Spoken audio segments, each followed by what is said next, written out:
A millionaire is ridiculed for falling in love with a homeless woman, but fate takes a twist. Alexander Kane was the kind of man who turned heads wherever he went. At 34, he was one of the youngest billionaires in the city, the sole heir to Kane Industries, a conglomerate that stretched its influence from finance to fashion. His sharp jawline, piercing green eyes, and tailored suits made him a regular feature in tabloids, where he was often paired with supermodels, actresses, and heiresses. But beneath the polished exterior, Alexander carried a heavy weight of loneliness. His wealth, while vast, had built walls rather than bridges. Everyone he met wanted something: his money, his influence, or a share of his fame. Trust was a luxury he couldn't afford. One chilly autumn evening, Alexander left a charity gala earlier than expected. The event had been a glittering showcase of wealth, complete with champagne fountains and diamond-studded dresses, but he felt out of place among the crowd. The city streets were alive with activity as he walked aimlessly, his security team keeping a discreet distance. Alexander found himself drawn to an unfamiliar neighborhood, far removed from the glossy avenues he usually frequented. As he turned a corner, he noticed a group of people gathered around a street performer. Curious, he stopped to watch. The performer was a woman, her wild auburn hair falling in tangled waves around her face. She wore a tattered coat that barely shielded her from the cold, but her voice was hauntingly beautiful, carrying a raw emotion that silenced the crowd. Alexander was mesmerized. Her song wasn't just music. It was a story of longing and heartbreak, a mirror of feelings he had buried deep within himself. When the song ended, the woman gave a small bow, and the crowd clapped politely before dispersing. Alexander remained rooted to the spot, watching as she packed her belongings into a worn backpack. "Excuse me," he said, stepping forward. The woman looked up, her piercing blue eyes meeting his. For a moment, she seemed startled by his presence, then wary. "Do you need something?" she asked, her voice softer than before. "I just wanted to tell you," Alexander began, unsure why he felt so nervous. "Your voice. It's extraordinary." The woman gave him a faint smile. "Thanks, but compliments don't pay the bills." He hesitated, then reached into his pocket and pulled out a crisp $100 bill. "Here, for your next meal." Her smile vanished, replaced by a look of defiance. "I'm not a charity case." Alexander blinked, taken aback. "I didn't mean to offend you." The woman sighed, her shoulders relaxing slightly. "It's fine. I don't want pity." "What's your name?" he asked. She hesitated before answering. "Lila." "I'm Alexander," he said, offering his hand. Lila stared at his outstretched hand for a moment before shaking it briefly. "Nice to meet you, Alexander." Over the next few minutes they talked, first awkwardly, then more openly. Lila told him how she had once dreamed of becoming a musician but had been derailed by a series of unfortunate events. A family tragedy, mounting debts, and the loss of her apartment had left her living on the streets. "I perform to survive," she said simply. "It's not glamorous, but it's honest." Alexander listened intently, his usual guarded demeanor softening. Lila's honesty was disarming, her resilience inspiring. "I'd like to help you," he said impulsively. Lila frowned. "Why?" "Because you deserve better than this," he said. She shook her head. "Life doesn't work that way, Alexander. People don't just swoop in and save you." "Maybe they should," he said, surprising even himself. Their conversation was interrupted by a sudden commotion. A group of young men, clearly intoxicated, had spotted Lila and began shouting cruel taunts. "Hey, street rat, got a song for us?" One of them jeered. "Bet she sings for scraps," another laughed. Lila's face tightened, but she didn't respond. Alexander, however, stepped forward, his eyes flashing with anger. "Leave her alone," he said sharply. The men hesitated, taken aback by his commanding presence. "And who are you?" one of them sneered. "Someone who doesn't tolerate cowards harassing women," Alexander shot back. The men muttered among themselves before slinking away, casting spiteful glances over their shoulders. "Thanks," Lila said quietly as the tension dissipated. You shouldn't have to deal with that, Alexander replied. She shrugged. It's just another day. As the evening wore on, Alexander offered to walk Lila to the shelter where she sometimes stayed. Along the way, they talked more, their connection deepening with each step. When they reached the shelter, Lila paused at the entrance. This is me, she said. Alexander nodded. Will I see you again? She smiled faintly. Maybe. If you're lucky. He watched as she disappeared into the building, a strange warmth blooming in his chest. For the first time in years, he felt truly alive. Back at his penthouse, Alexander couldn't stop thinking about Lila. Her courage, her vulnerability, her defiance of the odds. It all stirred something in him that he hadn't felt in a long time. He didn't yet know how, but he was determined to change her life for the better. The following morning, Alexander Kane sat in his sprawling office on the top floor of Kane Tower, but his mind was far from business. Papers requiring his signature piled up on his desk, while his assistant, Melanie, hovered nearby, waiting for his approval on the day's agenda. Mr. Kane? Melanie prompted gently. Alexander blinked, snapping out of his thoughts. Yes. You've got a meeting with the board at noon, followed by a lunch appointment with the city councilman, Melanie said. Cancel the lunch, Alexander said abruptly. Melanie raised an eyebrow but didn't question him. Anything else? Yes. Alexander hesitated before speaking. I need you to do something unusual. Melanie tilted her head, curious. What kind of unusual? I want information about someone, he said. A woman named Lila. She's an artist. Performs on the street. No permanent address. Melanie's expression flickered with surprise but quickly returned to professional neutrality. I'll see what I can find. As the day progressed, Alexander's thoughts remained consumed by Lila. Something about her had broken through the barriers he had carefully constructed over the years. She was different, authentic in a way that few people in his life were. By late afternoon, Melanie returned with an update. Mr. Kane, I made some inquiries, she said, setting a folder on his desk. It wasn't easy, but I found a bit of information. Alexander opened the folder and scanned its contents. There were no records of criminal activity, just a brief mention of Lila at a local community college years ago, followed by her abrupt disappearance. She dropped out after her parents passed away, Melanie explained. Their house was sold to cover debts, and she's been off the radar ever since. Alexander's jaw tightened as he read. Thank you, Melanie. That'll be all for now. That evening, Alexander returned to the same neighborhood where he had met Lila.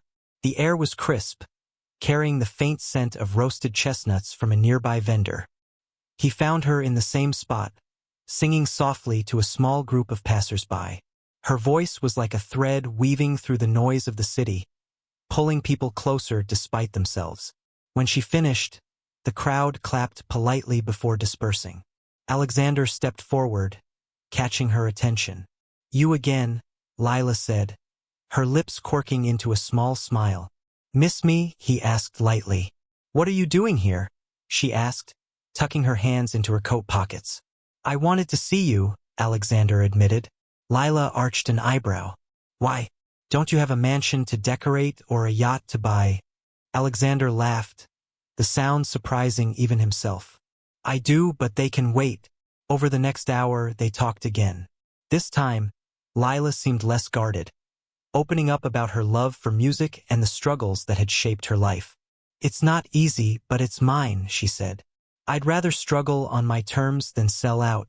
Alexander admired her resolve, though he couldn't help but feel she deserved more. You're talented, Lila, he said. You shouldn't be out here. You could be performing in theaters, recording albums. And who's going to give me that chance? She interrupted, her tone sharp. The world doesn't work like that, Alexander. Maybe it should, he countered. As the evening deepened, Alexander noticed Lila shivering despite her best efforts to hide it. You're cold, he said. I'm fine, she replied quickly. He shrugged off his tailored coat and draped it over her shoulders before she could protest. Lila blinked in surprise. This coat probably costs more than my whole life. It's just a coat, Alexander said. And you need it more than I do. For a moment, Lila looked at him with something akin to gratitude, though she quickly masked it with her usual defiance. As they walked, Lila hesitated outside a modest soup kitchen. "This is me," she said, gesturing to the building. Alexander frowned. "You're staying here?" "Sometimes," Lila admitted. "When there's room." He didn't like the idea of her relying on such precarious arrangements, but he held his tongue. "Lila," he said softly, "if you ever need anything at all, promise you'll call me." She gave him a skeptical look. "What? And disturb your billionaire lifestyle?" "I'm serious," he said, handing her his business card. Lila stared at the card for a long moment before slipping it into her pocket. "Fine, but don't hold your breath." That night, Alexander returned to his penthouse with a renewed sense of purpose. He couldn't explain why, but he felt drawn to Lila in a way he hadn't felt toward anyone in years. He wanted to help her, not just out of pity, but because she deserved a chance to rewrite her story. The next day, Alexander Kane's routine resumed as usual: meetings with investors, calls with the board, and carefully curated appearances for the media. But his mind wasn't on business. It drifted back to Lila, to her resilience, her defiance, and the haunting beauty of her voice. He spent hours considering ways to help her, knowing full well that any gesture could easily be misconstrued as charity or, worse, pity. That was the last thing Lila would accept. Meanwhile, Lila continued her daily routine. She performed on street corners, shared jokes with the shelter staff, and navigated the unkind world of homelessness with her head held high. But Alexander Kane was never far from her thoughts.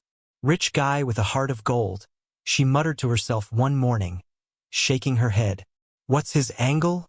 Yet, despite her skepticism, she found herself pulling the business card he had given her out of her coat pocket, running her fingers over the embossed lettering. Later that evening, Alexander arrived at the same spot where Lila often performed. This time he came prepared.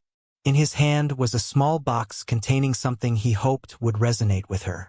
When he found her, she was sitting on the edge of a fountain, tuning a battered acoustic guitar. The sight of her made him pause. She looked so at home in the chaos of the city, yet so far removed from the opportunities she deserved. "Hello again," he said, stepping forward. Lila looked up, startled. "You really don't know how to quit, do you?" "Not when something matters," Alexander replied with a small smile. He sat beside her, holding out the box. "What's this?" Lila asked, eyeing it suspiciously. "Open it," he said simply. Inside the box was a sleek, brand-new microphone and a small recording device. Lila's eyes widened as she lifted the microphone, her fingers brushing over its polished surface. "This is expensive," she said, her voice barely above a whisper. "It's yours," Alexander said. "You deserve the tools to share your talent." Lila hesitated, her emotions warring behind her eyes. Finally, she set the box down. "I can't take this," she said firmly. "Why not?" "Because gifts come with strings," Lila said. "And I've had enough of strings." Alexander shook his head. "There are no strings, Lila. This is just a chance for you to be heard." Her gaze softened, but her resolve didn't waver. "Thanks, but I don't need saving." "You're not a project to me," Alexander said, his voice steady. "You're someone I believe in. That's all." Their conversation was interrupted by the sudden flash of a camera. Lila flinched as she turned to see a paparazzo snapping photos from across the street. Alexander's jaw tightened. "Damn it, friend of yours?" Lila asked dryly. "Not exactly," Alexander muttered. Within minutes, more photographers appeared, their cameras clicking as they shouted questions. "Who's the mystery woman, Mr. Kane? Is she your new girlfriend? Does she know about your ex?" Lila froze, her expression a mix of confusion and alarm. "Lila, we need to go," Alexander said, grabbing her hand. "What? Why?" "Trust me," he said, leading her away from the growing crowd. They ducked into a nearby cafe, the warm scent of coffee and pastries providing a sharp contrast to the chaos outside. Alexander spoke to the manager, who quickly led them to a private booth in the back. Lila sat down, her arms crossed tightly. What the hell was that? Paparazzi, Alexander said grimly. They follow me everywhere. And now they've got pictures of us together, Lila said, her voice rising. Great. Just what I needed. I'm sorry, Alexander said. I didn't mean for this to happen. Lila stared at him, her blue eyes stormy. Why are you doing this, Alexander? What do you want from me? I don't want anything, he said. I see someone with so much potential, and it kills me to think of it going to waste. She sighed, her shoulders slumping. This is my life, Alexander. It's messy and complicated, and it doesn't fit into your world. Maybe it doesn't, he said. But that doesn't mean I can't try. As the cafe quieted, Alexander reached into his pocket and pulled out a card. This is the number for a friend of mine, he said. She runs a small studio downtown. Tell her I sent you. She'll help you record a demo. No strings attached. Lila hesitated before taking the card. Why are you so damn persistent? Alexander smiled faintly. Because sometimes people need a little push. The next morning, the tabloids exploded with headlines. Billionaire Alexander Kane spotted with mystery woman. Who is the street performer stealing Kane's heart? Lila's face was splashed across every cover. Her private life thrust into the public eye without her consent. Great, she muttered, tossing one of the papers into the trash. Just what I needed. Her phone buzzed with messages from shelter staff and acquaintances, all curious about her connection to Alexander. But among the noise, one message stood out. A call from the studio Alexander had mentioned. Hi, Lila, a warm voice said. This is Grace. Alexander told me about you. When can you come in to record? Lila hesitated, staring at the card in her hand. Despite her fears, a small spark of hope flickered in her chest. Tomorrow, she said quietly. I'll come in tomorrow. Meanwhile, Alexander faced backlash from his social circle. At a high-profile dinner that evening, whispers followed him wherever he went. Did you see the photos? A street performer? Really? He's ruining his reputation. Alexander ignored the murmurs, but his sister, Veronica, wasn't as discreet. Alexander, she said, pulling him aside. What the hell are you doing? Helping someone who deserves it, he said. Veronica shook her head. This is going to blow up in your face. Maybe, Alexander said. But I don't care. The media frenzy surrounding Alexander Kane and the mysterious street performer, Lila, reached a fever pitch. Photos of their interactions circulated across news outlets and social media, accompanied by sensational headlines. Kane's new flame. Cinderella or scandal? Billionaire slumming it with a street singer. For Alexander, the attention was nothing new, but he worried about how it might affect Lila. She wasn't accustomed to this level of scrutiny, and he feared it might push her further away. Lila, meanwhile, was trying to keep her life from spiraling out of control. The shelter staff had started treating her differently, some with admiration, others with envy. Fellow performers gave her curious looks, and strangers approached her on the street, asking if she was the girl from the papers. She hated it. When she arrived at Grace's studio for her recording session, she nearly turned back. The sleek glass doors and polished interior screamed of a world she didn't belong to. But Grace greeted her warmly, guiding her inside without judgment. You've got nothing to prove, Grace said, handing her a pair of headphones. Just be yourself. As Lila stepped into the recording booth, her nerves gave way to something more powerful: determination. She sang with the same raw emotion that had captivated Alexander that night on the street, pouring her heart into every note. When she finished, Grace's eyes sparkled. You've got something special, Lila. Lila blushed, unsure how to respond. Thanks, Grace smiled. Let's make something beautiful together. Meanwhile, Alexander faced the brunt of the backlash in his own circles. At a meeting with the board of Kane Industries, he could feel their disapproval simmering beneath their polished facades. Alexander, one of the older board members, began, Your recent escapades have raised concerns. Escapades? Alexander repeated, his tone icy. The media attention, another board member clarified. It's damaging to our brand.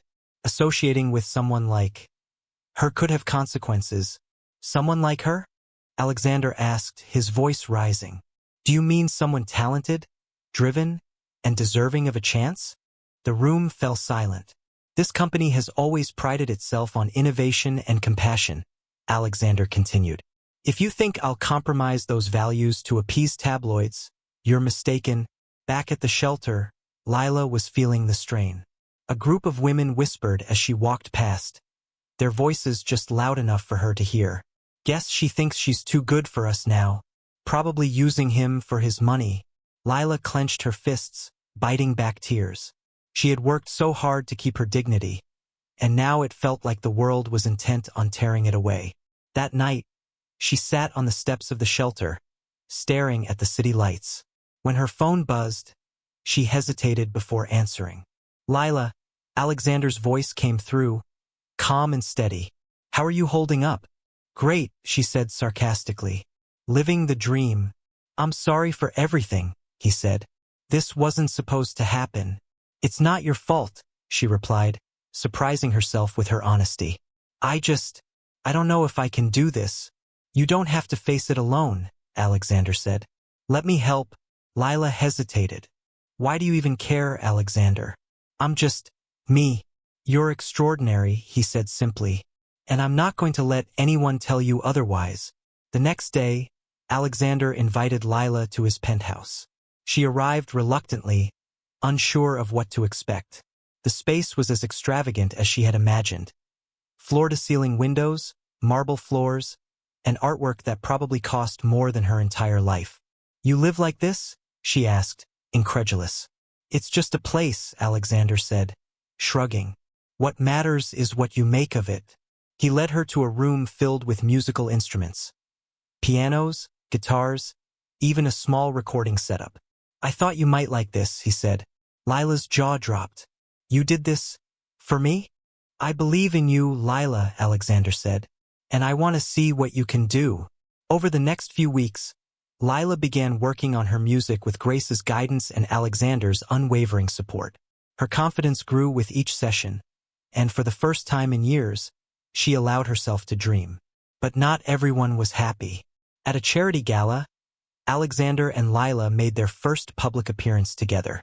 She wore a simple but elegant dress that Grace had helped her pick out, while Alexander stayed close by her side, deflecting the judgmental stares of the elite.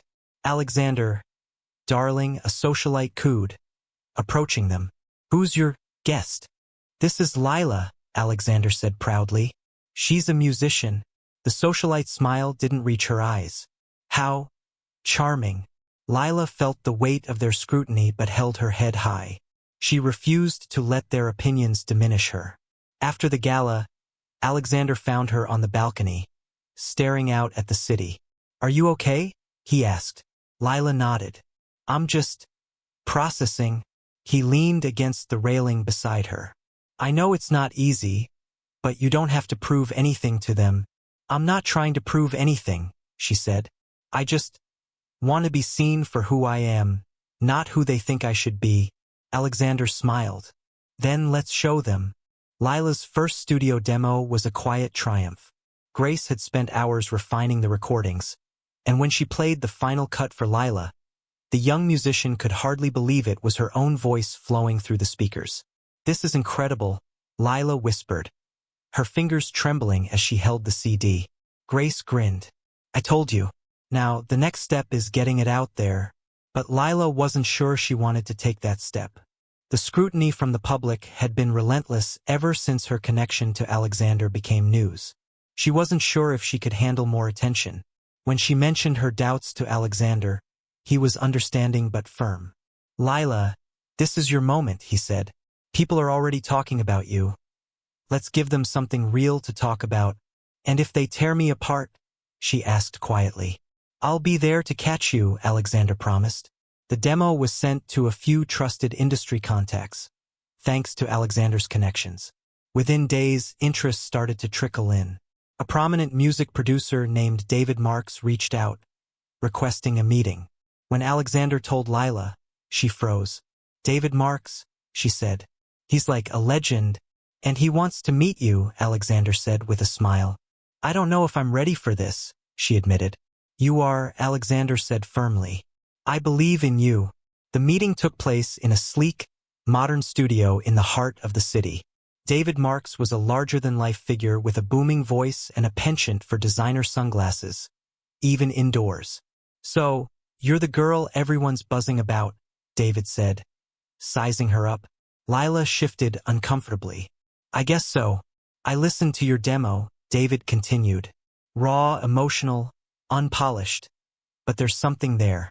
Something real. Lila blinked, unsure how to respond. That's a compliment, by the way, David added with a grin. I want to work with you. Really? Lila said, her voice tinged with disbelief. Really, David confirmed. But there's one thing you need to understand. This business can chew you up and spit you out if you're not ready. Are you ready? Lila glanced at Alexander, who gave her an encouraging nod. Yes, she said, her voice steady. I'm ready. The weeks that followed were a whirlwind. Lila began working on an EP, her days filled with writing, recording, and collaborating with David's team. The process was exhausting but exhilarating, and for the first time, she felt like she was building something that truly belonged to her. Alexander was there every step of the way. He became her biggest cheerleader, offering advice when she needed it and space when she didn't.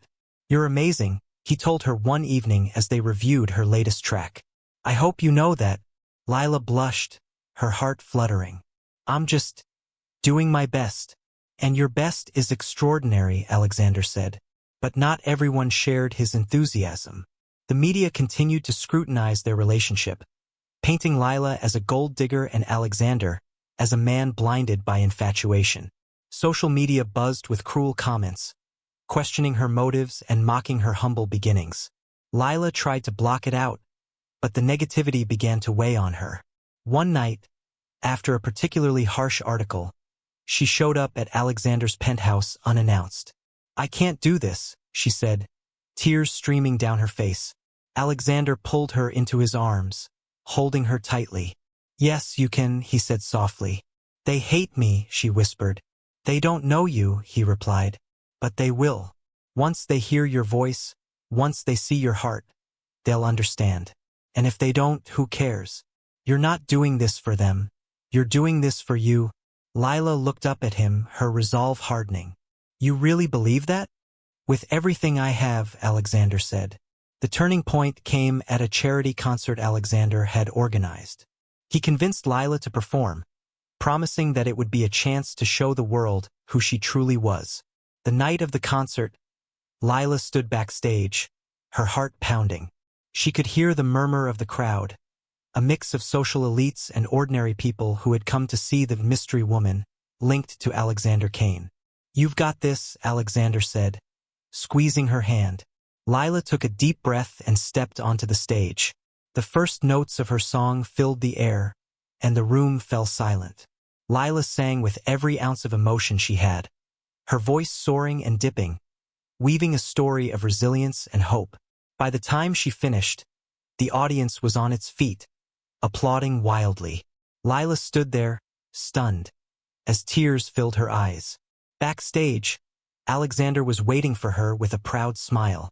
You did it, he said. Lila threw her arms around him, laughing through her tears. We did it. The performance became a viral sensation, silencing many of Lila's critics. Offers poured in from record labels, and her songs began climbing the charts. But through it all, she remained grounded, never forgetting the struggles that had shaped her. And Alexander was by her side, not as a savior, but as a partner, a friend, and perhaps something more. Lila's charity concert performance marked the start of a meteoric rise in her career. The once hesitant street performer was now being hailed as a rising star, her voice resonating with audiences worldwide. With each passing week, she found herself on larger stages, her songs climbing the charts and her story inspiring countless fans. But with fame came new challenges. Lila wasn't just navigating the demands of her career. She was also grappling with her deepening feelings for Alexander Kane. It started with the little things. The way he always seemed to know when she needed encouragement. How his eyes lit up whenever she walked into a room. the quiet support he offered, never asking for recognition or thanks. One evening, after a particularly grueling day at the studio, Lila found herself on the rooftop of Alexander's penthouse. The city sparkled below, a sea of lights stretching endlessly into the horizon. Beautiful, isn't it? Alexander's voice startled her. She turned to see him standing a few feet away, a glass of wine in his hand. It is, she admitted, turning back to the view. They stood in comfortable silence for a moment before Alexander spoke again. You've come a long way, Lila, he said. I hope you're proud of yourself. I am, she said softly. But I couldn't have done it without you. You had it in you all along, Alexander said, his gaze unwavering. Lila looked at him, her heart pounding. She wanted to tell him how much he meant to her, how his belief in her had changed her life. But the words caught in her throat. Instead, she said, Thank you, Alexander, for everything. He smiled, a warmth in his eyes that made her feel like the most important person in the world. As Lila's career flourished, the media continued to speculate about her relationship with Alexander. Tabloids published endless stories, some painting them as a modern fairy tale, others accusing her of using him for fame. Doesn't it bother you? Lila asked one day, holding up a particularly harsh article. Not in the slightest, Alexander replied. People will always talk. What matters is what we know to be true. And what's that? She asked, her voice barely above a whisper. That I care about you, Alexander said, his gaze steady. Lila's breath caught. For a moment, the world seemed to stand still. I care about you too, she admitted. Their connection deepened over the following weeks. Alexander became more than just her supporter. He became her confidant, her anchor in the storm of fame. They spent evenings talking late into the night, sharing stories, dreams, and fears. One night, after a particularly candid conversation, Lila found herself leaning closer to him, her heart racing. Before she could second-guess herself, Alexander closed the gap between them, his lips brushing hers in a kiss that was both tender and electrifying. When they pulled apart, Lila looked at him, her cheeks flushed. I've wanted to do that for a while, Alexander admitted. Me too, Lila said, a shy smile spreading across her face. Their relationship blossomed, but it wasn't without its challenges. Lila was determined to prove to the world, and to herself, that her success wasn't tied to Alexander. She worked tirelessly on her music, refusing to take shortcuts or rely on his influence. I need to do this on my own, she told him one evening. I understand, Alexander said, and I'll support you every step of the way. His respect for her independence only made her fall for him more. But not everyone approved of their relationship. Veronica Kane, Alexander's sister, was particularly vocal in her disapproval. She's a distraction, Alex, Veronica said during a tense family dinner. You're risking everything for someone who doesn't belong in our world. She belongs in my world, Alexander replied firmly. And what happens when she leaves? Veronica pressed. When the fame fades, and she moves on? Alexander's jaw tightened. That's not going to happen. Veronica shook her head. I hope you're right. For your sake. Lila, too, faced criticism from her new peers in the music industry. Some whispered that she was only successful because of her connection to Alexander. Others questioned her talent, dismissing her as a passing trend. But Lila refused to let the negativity hold her back. She poured her heart into her work, channeling her emotions into songs that resonated with her growing fanbase. One night, after a sold-out concert, she found herself standing on stage, the crowd chanting her name. As she looked out at the sea of faces, tears filled her eyes. For the first time in her life, she felt truly seen. Later that night, as she and Alexander celebrated backstage, she turned to him and said, I couldn't have done this without you. You've always had it in you, Alexander said. I just helped you see it.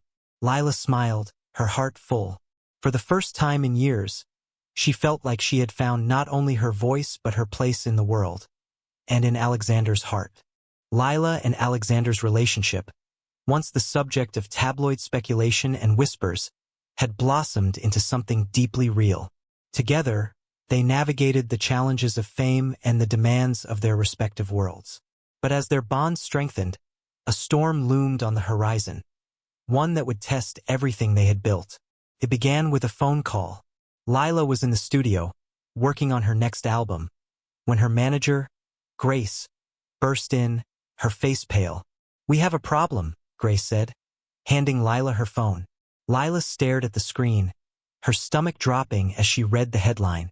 Anonymous source claims Lila is using Alexander Kane to further her career. The accompanying article was brutal, accusing Lila of manipulating Alexander for his wealth and influence. It included photos of the two of them, alongside fabricated quotes from supposed insiders. Lila's hands trembled. "This isn't true," she said, her voice barely above a whisper. "Of course it's not," Grace said firmly. "But it's out there now and people are eating it up." When Alexander heard the news, he was furious. He immediately called his legal team, demanding they find the source of the article and issue a retraction. But the damage was already done. Social media buzzed with speculation, and Lila's fanbase was split between supporters and skeptics. "It's just noise," Alexander told her that evening as they sat in his penthouse. "It'll pass." Lila shook her head, tears welling in her eyes. "You don't understand. People already think I don't deserve this.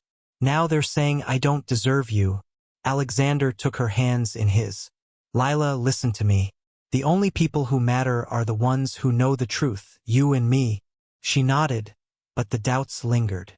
As the weeks passed, the pressure mounted. Lila threw herself into her work, determined to prove her worth, but the strain began to take its toll. She grew distant, her once bright smile fading. One evening, after a particularly grueling day, she confronted Alexander. "Maybe they're right," she said, her voice shaking. "Who?" Alexander asked, alarmed. "Everyone," Lila exclaimed. "The media, your family, the industry. Maybe I don't belong in your world." "Lila, don't say that," Alexander said, stepping closer. "You belong with me." She shook her head, tears streaming down her face. "I don't know if I can do this anymore." For the first time since they met, Alexander felt helpless. He couldn't protect Lila from the world's judgment, and he couldn't convince her to believe in herself the way he did. But he wasn't ready to give up. The turning point came at an awards ceremony where Lila was nominated for Best New Artist. She hadn't wanted to attend, but Alexander had convinced her. "You deserve to be there," he said, "and I'll be right beside you." The night was a whirlwind of flashing cameras and glittering gowns. Lila felt out of place, but Alexander's steady presence grounded her. When her name was announced as the winner, she froze, unsure if she had heard correctly. "Go," Alexander whispered, his smile reassuring. As Lila walked to the stage, applause filling the room, she felt a surge of emotion.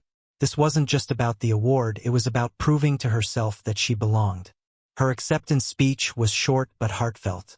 "Thank you to everyone who believed in me," she said, her voice steady. "And to those who didn't, thank you for giving me the motivation to prove you wrong." The room erupted in applause, but Lila's eyes were fixed on Alexander, who looked at her with pride and love. After the ceremony, Lila pulled Alexander aside. "I've been so caught up in what everyone else thinks," she said, her voice thick with emotion. "But the truth is, the only thing that matters is how I feel. And I love you, Alexander." Alexander's breath caught. "I love you too, Lila. More than anything." They kissed, the noise of the world fading into nothing. In the months that followed, Lila continued to rise, her music touching hearts and silencing critics. Alexander, too, found a new sense of purpose, supporting not only Lila but also using his resources to uplift others in need. Their relationship became a symbol of resilience and authenticity, a testament to the power of love in the face of adversity. And as they stood together, hand in hand, watching the sunset from Alexander's penthouse, they knew that no matter what the world threw at them, they would face it together.